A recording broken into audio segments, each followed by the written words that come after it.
ba MITDC community နဲ့ channel မှာကြိုဆိုလိုက်ပါတယ်ညီမတို့ရဲ့ MITDC channel ကို subscribe လုပ်ရသေးဖို့ဆိုရင် subscribe လုပ်ထားဖို့တောင်းဆိုချင်ပါတယ်။မှာတော့ဒီဝင်ဖြစ်ပါတယ်။ညီမဒီနေ့ရှင်းပြပေးမယ့်သင်ခန်းစာကတော့မန်တိုသူမီနဲ့သင်ခန်းစာလေးပဲဖြစ်ပါတယ်။ဒီပုံလေးကိုဆက်ရွှေ့နေဆိုရင်တော့ဒီမှာ cross တိုးဆိုပြီးရှိပါတယ်။keyword ဘက်ကဆိုရင် C ကိုနှိပ်ပြလို့ရပါတယ်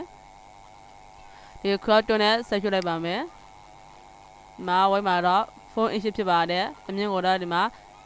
ရှောက်ထားပါတယ် resolution ကိုတော့300ထားပါဖြစ်ပါတယ်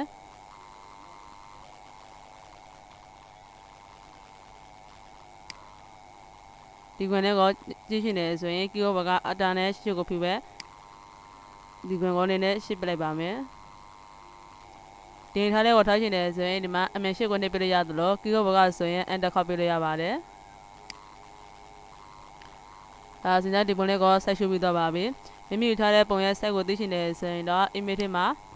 ဒီမှာ image size ဆိုပြီးရှိပါတယ် keyword ဘက်ကဆိုရင် atta ရဲ့ control ရဲ့ n ကိုတွင်းနှိပ်ပြလို့ရပါတယ်ဒါဆိုဒီမှာယူထားတဲ့ပုံကတော့ weight ကတော့ဖို့ဖြစ်ပါတယ်အဲ့ကတော့ဒီမှာ short ဖြစ်ပါတယ် resolution ကတော့300ဖြစ်ပါတယ် okay ကိုညှပ်လိုက်ပါမယ်ပြီးရင်ဒီပုံလေးကိုသူရဲ့ background ကိုဖြစ်ရှင်တယ်ဆိုရင်ဒီမှာ paint ကိုအသုံးပြမှာဖြစ်ပါတယ်paint ကိုလည်းရှင်းညှပ်လိုက်ပါမယ် keyword ဘက်ကဆိုရင်တော့ p ကိုနှိပ်ပြလို့ရပါတယ်ညနေမှာမိမိစဆွဲမဲ့နေရာလေးမှာ click ရှယ်ချလိုက်ပါဒီနေရာကနေဒီနားလေးဆွဲရှင်တယ်ဆိုရင် mouse နဲ့ဖြူရဲဆွဲပြလိုက်ပါညနေမှာဒီပုံနေတဲ့ဒီလမ်းကြောင်းလေးကိုဖြည့်ရှင်တယ်ဆိုရင် keyword ဘက်ကအတားလေးကိုဖြူရဲ click ရှယ်နေပြလိုက်ပါဒါဆိုရင်ဒီမှာပုံနေတဲ့အကြောင်းလေးပြတ်တော့ပါပြီပြီးနောက်ထပ်ဆက်ဆွဲလိုက်ပါမယ်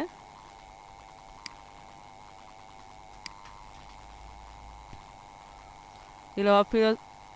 mouse ကိုဖြူရဲဆွဲရမှာဖြစ်ပါတယ်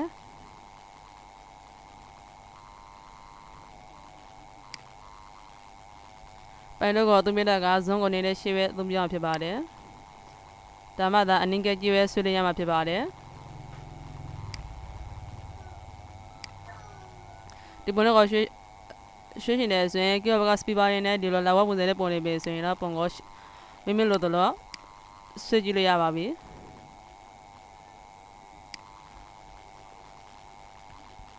ပိုင်တော့ကိုသူမြတ်တဲ့အခါဒီမှာ paste ကိုထားမှာဖြစ်ပါတယ်ဒီနောက်မှာ3မျိုးရှိပါတယ် shift ရဲ့ pad ရဲ့ pc ဆိုပြီး3မျိုးရှိပါတယ်ဒီနောက်မှာတော့လမ်းကြောင်းပုံစံအသုံးပြဖြစ်ဝဲ paste ကိုအသုံးပြမှာဖြစ်ပါတယ်ကဲဒီပန်တိုလမ်းကြောင်းလေးတွေကို color ဒီအနေရော color ဘရရှိဖို့ color ပြောင်းရှင်တယ်ဆိုရင်လည်းဒီမှာ stem bar လေးမှာပြောင်းပေးလို့ရပါတယ်ဒီမှာ color ဆိုပြီးရှိပါတယ် color မှာနဲ့တက်တဲ့ color ကိုပြောင်းပေးလို့ရပါတယ်အစင်းအောင်ရထားရှင်တယ်ဆိုရင်ဒီမှာ gain ဆိုပြီးရှိပါတယ် gain ကိုရွေးပလိုက်ပါဒါဆိုဒီမှာအစင်းအောင်လေးပြောင်းတော့ပါပြီဒီပန်လမ်းကြောင်းလေးကိုအထူထားရှင်တယ်ဆိုရင်လည်းဒီမှာ thickness ဆိုပြီးရှိပါတယ် thickness မှာမိမိနဲ့တက်တဲ့အထူကိုထားပြလို့ရပါတယ်ဒါကတော့ 1 pc ဖြစ်ပါတယ်2 pc ထားရှင်တယ်ဆိုရင်လည်းထားပြလို့ရပါတယ်ဒီ1 pc ပဲထားလိုက်ပါတော့မယ်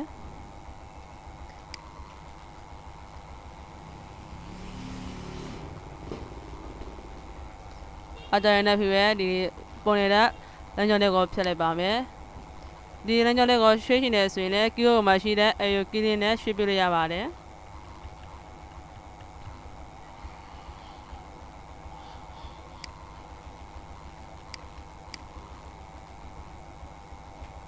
ဒီမှာဒီပုံကိုဒီလိုနေရာမိမိလိုတဲ့နေရာကိုဆွဲရှင်နေဆိုရင် keyword မှာ speed bar လေးကိုနှိပ်ဝဲဒီလိုလက်ဝဲပုံစံလေးပေါ်လာပြီဆိုရင်တော့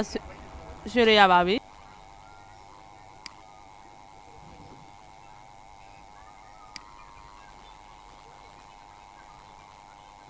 ဒီပုံနေတဲ့ပန်လမ်းကြောင်းလေးကို keyword ဘက်ကအတားလေးကိုဖြူရဲထည့်ထုတ်ပြလို့ရပါတယ်ဒီမှာ display လေးကိုမလိုချင်ဘူးဆိုရင်လည်းထားခဲ့လို့ရပါတယ်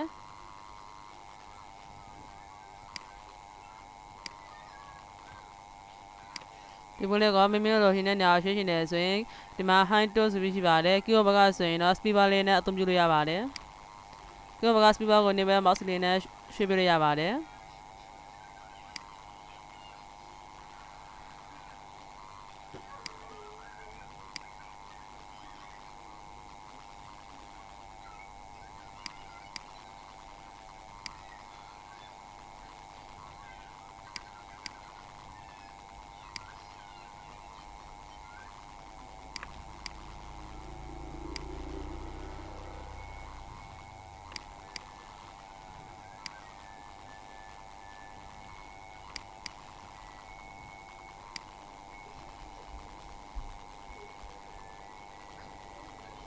ဒီမှာဒီတော့နည်းနည်းပေါ်ရတဲ့ဆိုရင် keyboard ဘက်က Ctrl Z နဲ့ base ဆိုပြလို့ရပါတယ်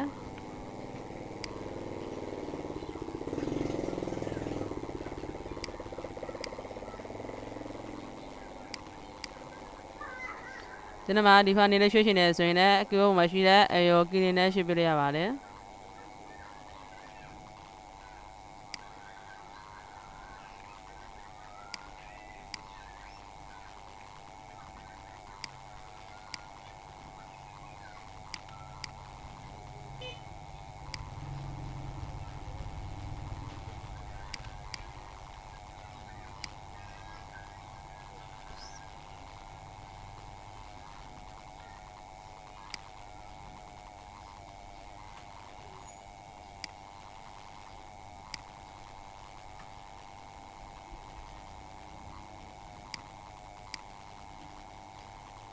ဒီလိုပန်နယ်ကအရှည်ဆွဲတဲ့အခါ keyboard က sorry mouse လေးကိုဖွက်လို့မရပါဘူး mouse ကိုဖိဝဲဆွဲရမှာဖြစ်ပါတယ်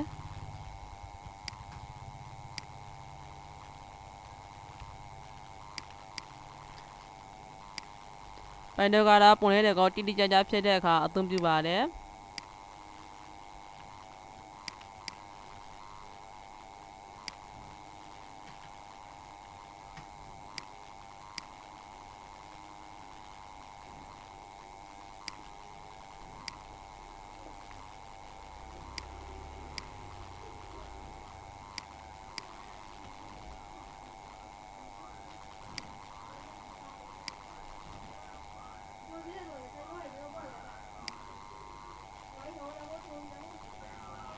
ဒီလမ်းကြောင်းတွေကိုနည်းနည်းရွှေ့ရှင်နေဆိုရင်လည်း arrow key နဲ့ရွှေ့ပြလို့ရပါတယ်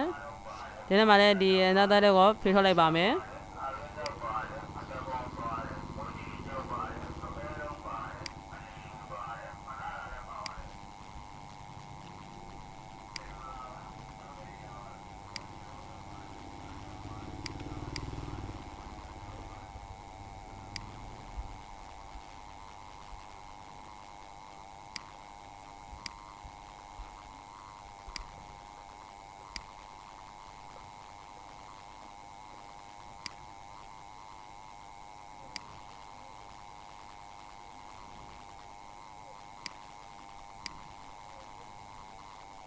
ဒီမှာဒီပုံနေတဲ့ပယ်လန်းကြောင်းလေးကိုတော့ keyboard ဘက်ကအကြလေးကိုဖိဝဲဖြတ်ထုတ်ပြလို့ရပါတယ်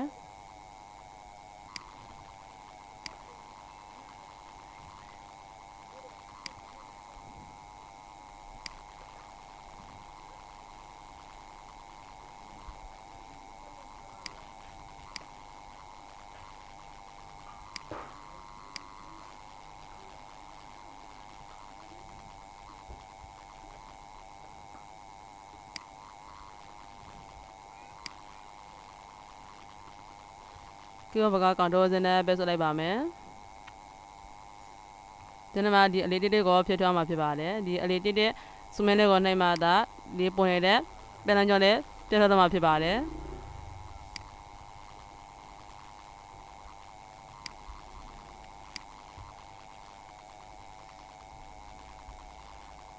ဒီနေ့မှာဒီတော့စာမင်းနဲ့ဆွမဲစုံနေပြီဆိုရင်ဒီတော့အဝိုင်းလေးပုံနေတာကိုမြင်မှာဖြစ်ပါတယ်ကလစ်ရှင်းလိုက်ပါဒါဆိုဒီမှာပိန်တို့နဲ့ထိထားပါပြီလက်ကီးထားပါမယ်ဒီမှာ max selection ဆိုပြီးရှိပါတယ်ဒီ max selection ကိုလည်းရှင်းလိုက်ပါမယ်ပြီးဒီမှာ fader radius ဆိုပြီးရှိပါတယ် fader radius မှာတော့ဒီဖို့ကဒီပုံက full ပုံအသေးဖြစ်ဝဲ fader radius ကိုဝင်းပဲထပ်လိုက်ပါမယ်ပြီးရင် okay ကိုညှပ်လိုက်ပါမယ်ပုံအကြီး A4 ပုံနဲ့ပြလိုက်တဲ့အခါဆိုရင်တော့ဒီ fader radius ကိုတူထားရသလိုတီးထားလို့ရပါတယ်ဒါကတော့ပုံအသေးဖြစ်ပဲဝင်းပဲထပ်လိုက်ပါမယ်ဒီပုံသားစိတ်သေးတယ်ဆိုရင်တော့ဒီမှာ point ဖိတ်ထားလို့ရပါတယ်โอเคကိုညှပ်လိုက်ပါမယ်ဒါဆိုရင်ဒီမှာ selection နဲ့ဝင်တော့ပါပြီဒီပုံလေးကို layer ပေါ်ရှင်တယ်ဆိုရင်ဒီမှာ layer ထဲမှာရှိတဲ့ new ကိုရှင်းလိုက်ပါမယ် new မှာဒီမှာ layer ပြာကိုပဲဆိုပြီးရှိပါတယ်ပြီးတော့ဘကဆိုရင် Ctrl J ကိုနှိပ်ပြလို့ရပါတယ်ဒါဆိုရင်ဒီမှာ layer တစ်ခုရတော့ပါပြီဒီ background layer လေးကိုမျိုးလုံးမထည့်လိုက်ပါဒီမှာဒီပုံနေတဲ့ဒီအသားဒီကွယ်လေးကိုဖြည့်ရှင်တယ်ဆိုရင်လည်းပန်တွန်းနဲ့ပြလိုက်ပါမယ်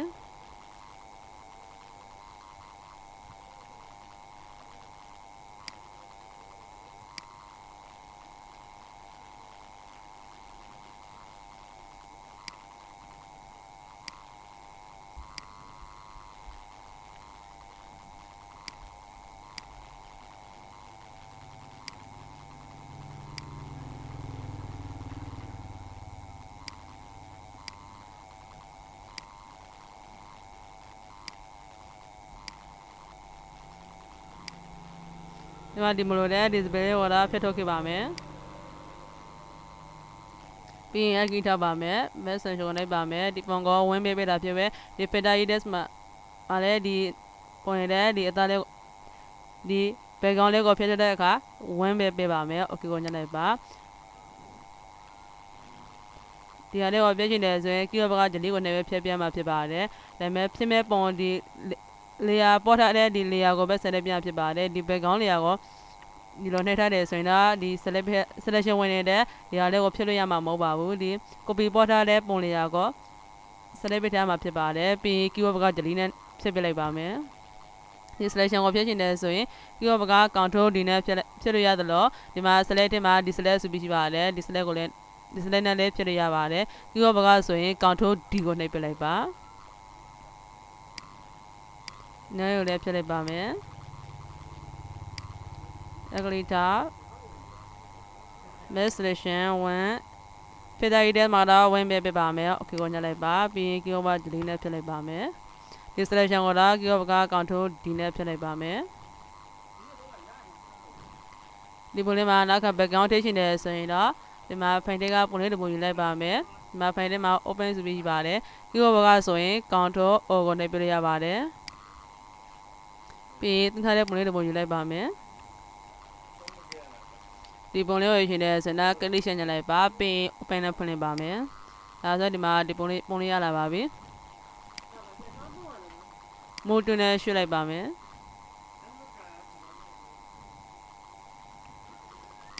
ဒီပုံလေးက keyboard ကအတားလေးကိုဖြည့်ဝဲပုံကြည့်ပြလိုက်ပါမယ်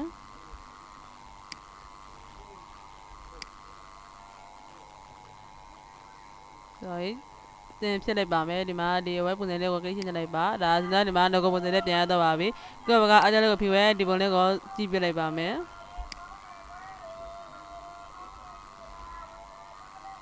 အဲ့ဒါနည်းနည်းထပ်တင်လိုက်ပါမယ်အကြည့်ပုံကို zoom အကြည့်တဲ့က keyboard ကအတားလေးကိုဖြည့်ဝဲကျလို့ရသလို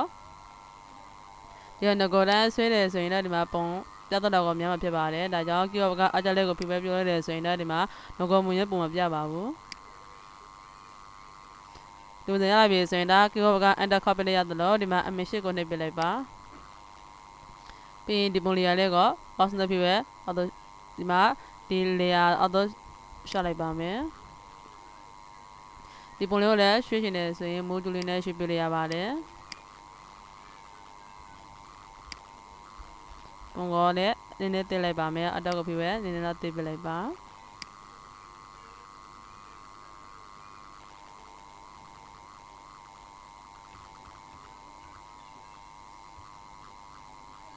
ဒီထားပဲထားလိုက်ပါမယ်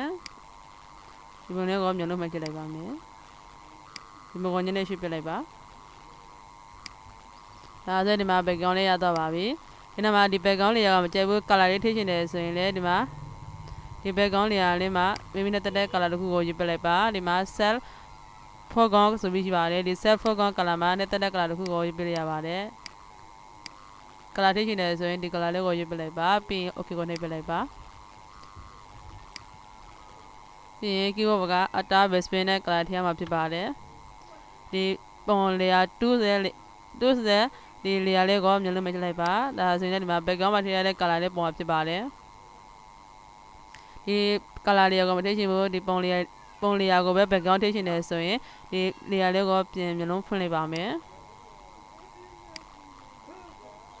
ဒီပုံလေးကိုသိချင်တယ်ဆိုရင်တော့ဒီမှာ file ထဲမှာ shift R ဆိုပြီးရှိပါတယ် keyboard ကဆိုရင် shift ရဲ့ control ရဲ့ S ကိုနှိပ်ပြရပါတယ်မြေတိမဲ့ဖန်ကိုယူပြလိုက်ပါဒီဖန်လေးမှာသိချင်တယ်ဆိုရင်ကိန်းနေချက်ညှက်လိုက်ပါဖန်လေးဆိုပြီးရှိပါတယ်ဖန်လေးမှာမိမိနဲ့တက်တဲ့အမြင်ကိုယူပြရပါတယ်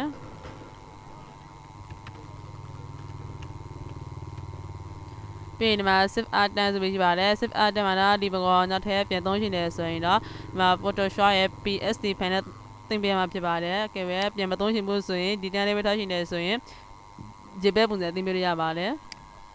ဒီ PSD ဖန်ပုံစံပဲတင်လိုက်ပါမယ် shift ကိုညှက်လိုက်ပါမယ်ဒါဆိုရင်ဒီမှာ okay ကိုနှိပ်ပြလိုက်ပါဒါဆိုရင်ဒီဘန်လေးကိုတင်ပြီးတော့ပါပြီဒါဆိုရင်ညီမဒီနေ့ရှင်းပြပေးတဲ့သင်ခန်းစာလေးကိုနားလည်မိလို့မြင်နေပါတယ်ညီမရဲ့သင်ခန်းစာကိုကျန်တဲ့တဲ့ဆိုရင်တော့ like and subscribe လေးလုပ်ပေးပါအောင်နော်ကြည့်ရှုပြီးတော့တဲလေးအားလုံးကိုကျေးဇူးတင်ပါတယ်